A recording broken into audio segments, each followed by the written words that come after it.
Well, first game out for the JSK. You get the win, but it was a kind of funny night, wasn't it?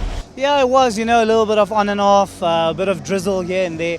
But I suppose it's been like that for the last probably month and a half in Joburg, even our prep leading up into it. So sort of prepared us for it. I think we only had like 2 outdoor nets before the tournament. So yeah, at the end of the day, at least we got the win.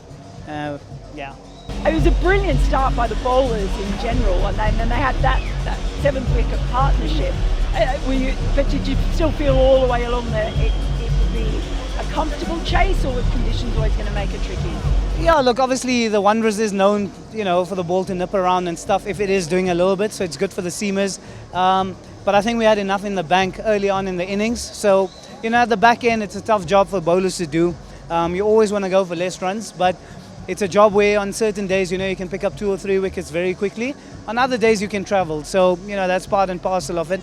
But I think the 140 that we had, I personally still felt confident that we could chase it down.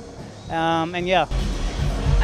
What did you make of the way that the batters went about that chase as well? Because you had the complicating factor of keeping half an eye on that DLS. Yeah, you always have to look at the DLS. And you never know what it's going to spit out, right? So you always just got to try and stay ahead of it, knowing that the rain might come at any time. But I think the batters are quite experienced. They dealt with it quite nicely. I mean, for us as well, it was quite tough with the ball nipping around, swinging around. So yeah, at the end of the day, like we say, it doesn't matter how you get the job done, you got to get it done. And I think our batters did it brilliantly.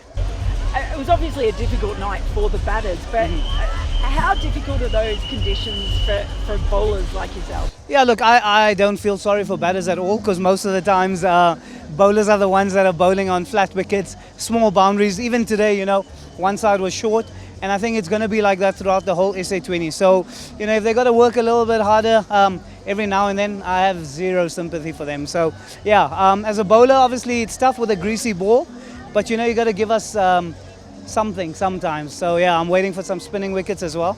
Should be fun.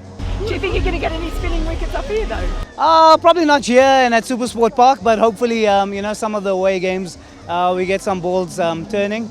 And yeah, that's part and parcel of T20 cricket, right? You expect it to get smashed for boundaries, and we're here to spoil the party for the batters.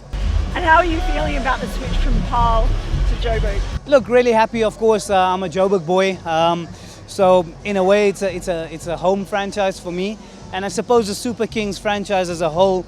As cricketers looking at it from the outside, I think most cricketers want to be a part of the Super Kings franchise because they have such a long history of winning.